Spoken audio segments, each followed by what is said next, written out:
of this. Let me share it.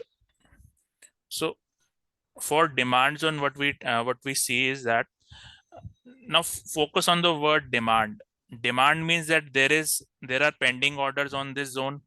And how can we make sure that there is demand? Because we see how the price has left that position. Now in this case, you can see 1 2 3 4 back to back big candles. So there is obviously a big demand at this zone. And how we plot those zone? We find a candle that has body less than 50%. Like in this case, you can see there is one doji at the bottom. So basically this is a demand zone. Okay. It signifies the fight between buyers and sellers, and that is why this is a doji candle here. And from this zone, it is believed that whenever price retraces back, the pending orders that are placed at this position retriggers and we get a big up move.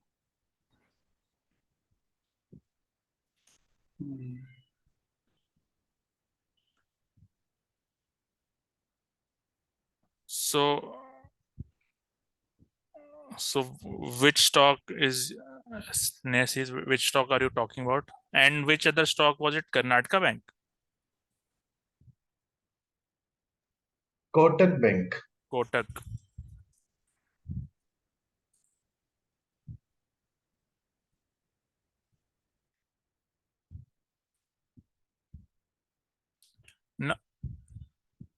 Now once, see, the reason you can find that reason on your own, but the problem is that people are not trying. Now see, what is this zone? This is a supply zone. Now Yes. now understood why it is falling like this. Now this is not something that I am teaching like this, because this same way every stock will work. Just identify. No, but there are cases like, suppose here also we have a supply, but from this we are not crashing, right? It takes time. So there, when we see a supply, there is a probability of fall, maybe corrective or impulsive, and this is a case of impulsive fall. And there are some other reasons also, like in this case, check the, when we break out of this zone, check, is there any divergence between these two parts? Let us see. And if there is no divergence, still there are cases of other thing, but let us first compare the divergence here. So in this case, in this chart, there is no divergence, because now let us explain divergence also.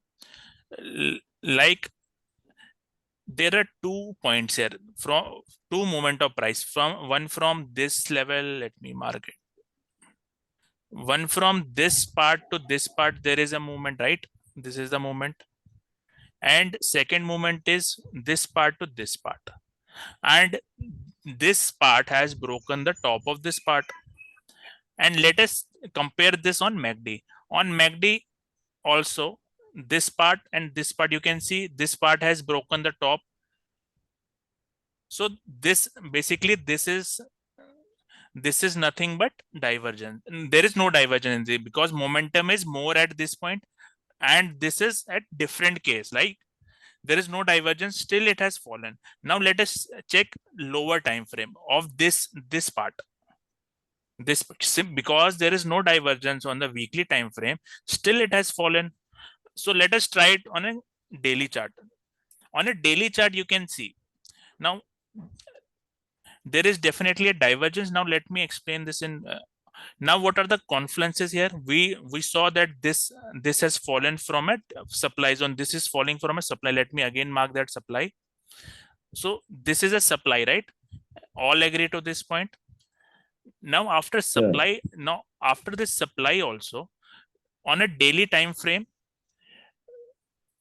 again do the same exercise. There was a fast movement from this point to this point.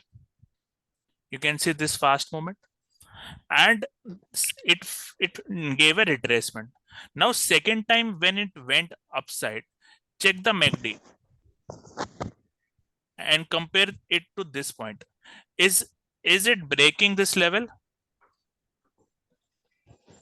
No. So this is divergence. Now confluence, add these points to the confluence, that this is a supply zone, plus we have divergence on daily. Draw the trend line. There is a breakdown of trend line.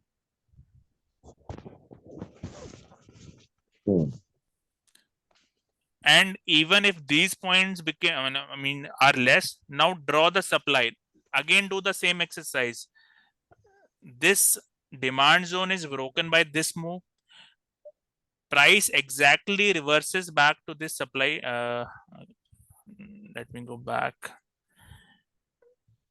Price exactly go back to this supply. See at the top, this is the supply zone now. Price exactly go back to this supply and falls. See how accurate entries you get using demand and supply. This is the system we learned today, right? Maybe in a little different way. In the same zone, on a weekly basis there was a supply, so we expected price to fall. We went to daily, we saw the nearest demand zone getting broken, it broke out, we waited back to the supply zone for the entry.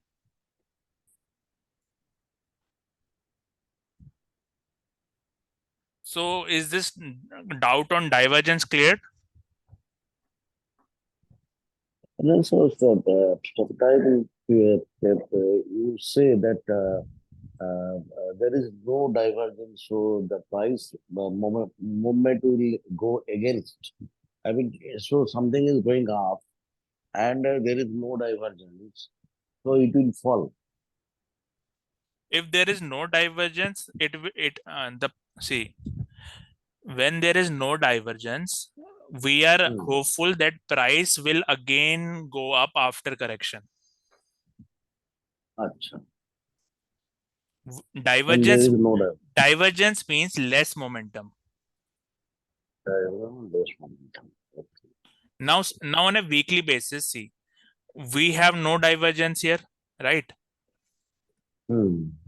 So we expect that price may go up and break this top again on a weekly basis. But that doesn't mean it should go. It is just a hope or belief that it may go. But it's one of the parameters. Yeah, but on a daily basis, see, this way we have to check on a daily basis, is the momentum, weekly has strong momentum at this point, but does daily have the same momentum? No, daily does not have the same momentum. So daily time frame divergence is greater factor than weekly, because now if you go to hourly, there may be case that there is no divergence at this point also in a lower time frame, 4 hours, because you can see there is a big strong candle here. Let us check on 4-hour. Now on a 4-hour basis there is also divergence. So when divergence occurs on a multiple time frame like daily, 4-hour, 1 hour, then that becomes a bigger fall, expected fall. So you have to use all these conflicts. Now first thing, you have to make a decision what sort of, whether we have to take buy or sell. Now suppose in the same stock, if I have to plan an entry, I will do the same exercise. I will wait for a weekly demand zone, and I can see this is the demand zone. So what is the next step? I will go to the daily chart. I will wait for price to fall in this, make a supply zone fall in this, and that supply zone to be taken out. And then again take entry on the demand zone. Right. Demand zone and supply zone is fine.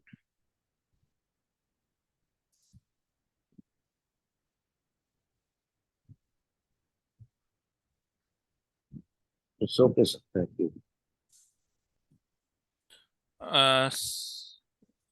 Second.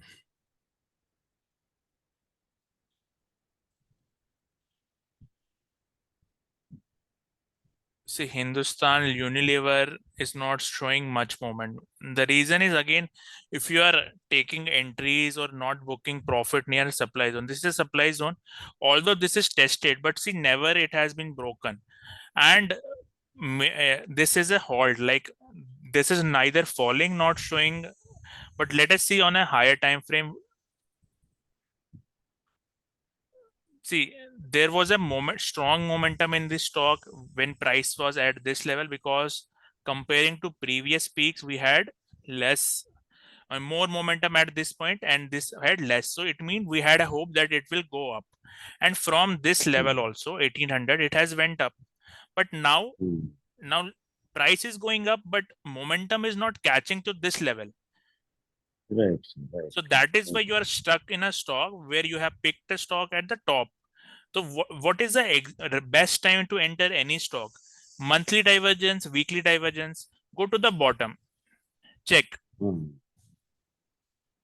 Price has broken this, but has the momentum also broken it? No. No.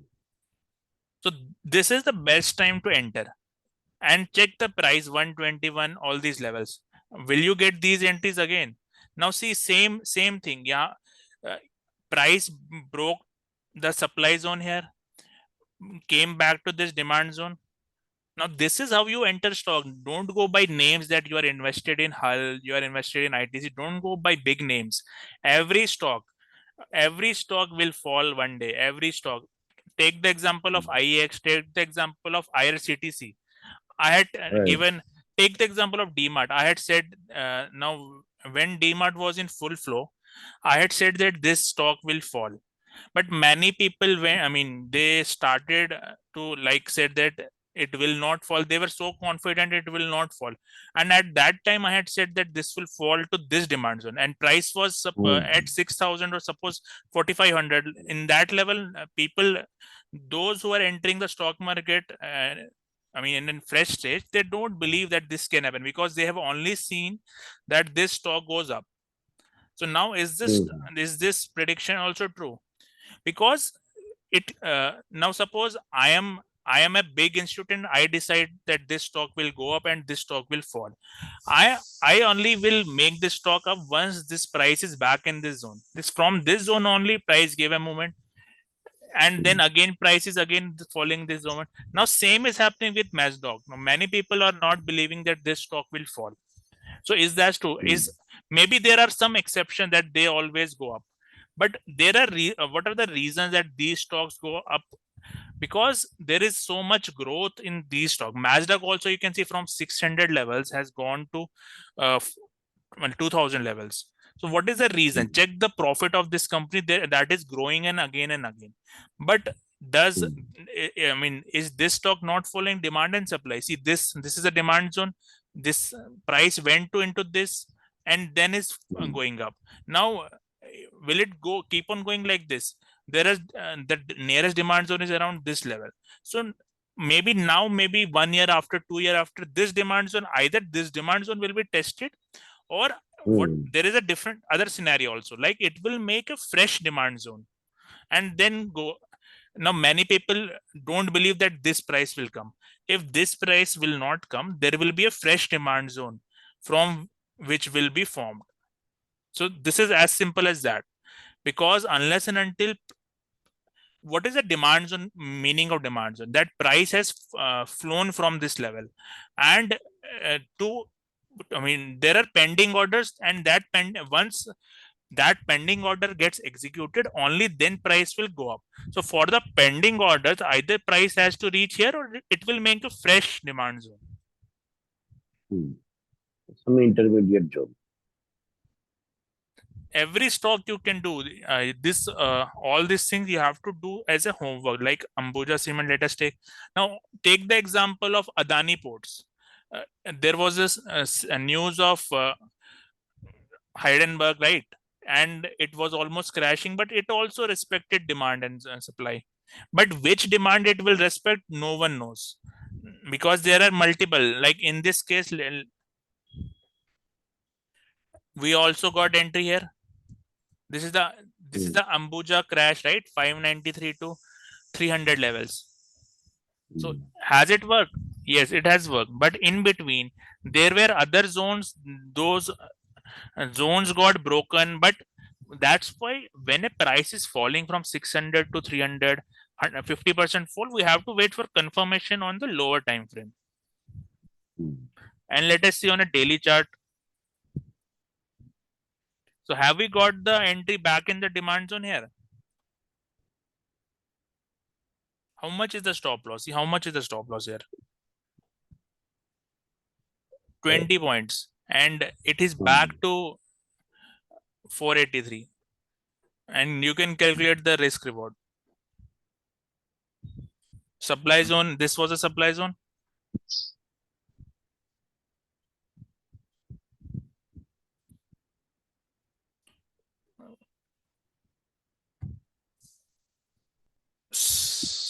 So other questions? Now there is a question on Elliott wave also. Now I don't know what exactly. I think there is no difference. If the difference is that if anyone is asking question here, like some people are asking question and they are getting answered, so that is the only difference. But still, that video is already posted there. If you have fresh questions, you can always ask. But if you are saying that you were not part of that session and you have missed on anything, that is wrong. Because if you have any fresh questions, you can ask. But if you don't have questions and you want same concept again and again, is there, it makes no sense, right? Because if you go to that videos and then you will understand. Now labeling is not an important part of that video. We just say that suppose from this level to this level, if price is going up, and I always say that price will fall also, but check the intensity of this fall. This fall and this fall, let us this fall and this fall, is there any difference? Check the time: 1 2 3 4 5 6 7 8 9 10 weeks. 10 weeks it has fallen 50%. So this sort of fall, and check this from this to this, how many months are there? Let us check how many weeks are there. 27 weeks. This is only 9 weeks. So this fall is a major fall and in less time, which means this can again fall, or this is the fall to be cautious. This is a fall to accumulate. And where is that accumulation? Let us see on a monthly basis. Is there any entry here? Again, we have an entry on a demand zone here.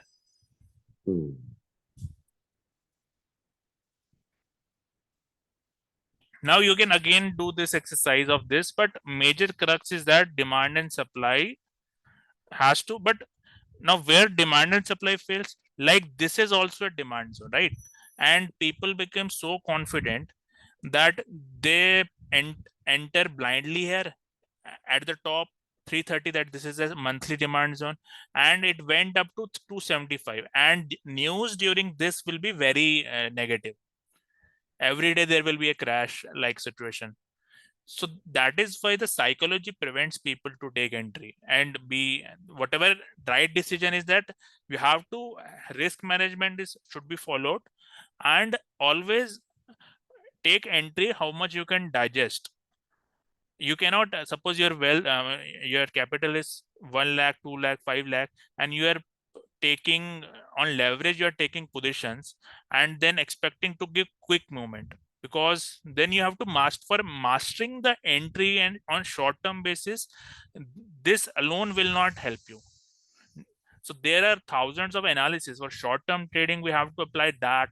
You should know exactly where this retracement will come, and if this is going up, how far this will go.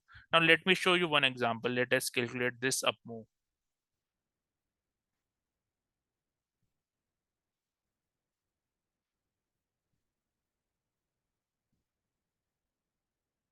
So this is between this zone, right? So there are other studies also, like in this case also you can see price has broken this demand zone, one demand zone, although it is reacting from the other, but it has broken one demand zone. What does it mean? It means that this supply at the top is strong because it has broken this demand zone, and fresh entries will be either if this supply zone is broken, number one thing. Now suppose this supply is not broken and it falls, then what is the entry? Fresh supply at this area will be broken. Then again, this, since this zone will be tested at that time, this may not react at that. So you have to always there is a market knowledge, market sense, that whether you have to take entry here or entry here.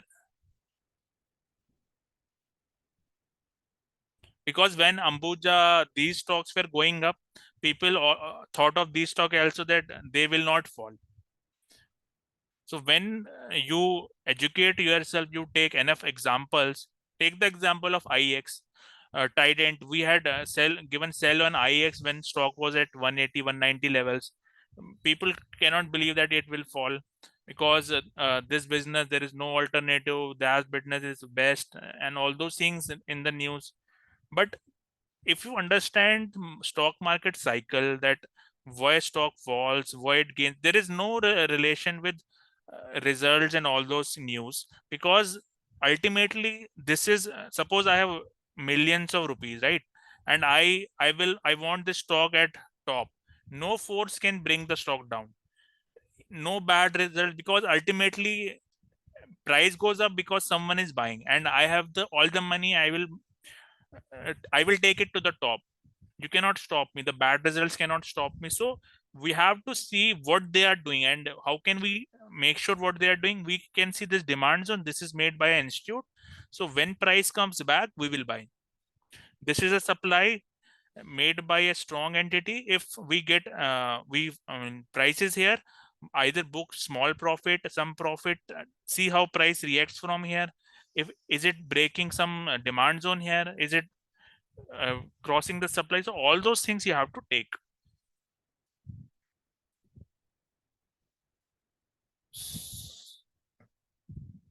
So is that all clear, or?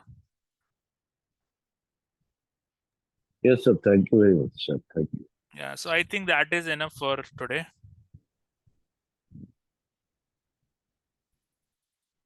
Okay, thank you for attending.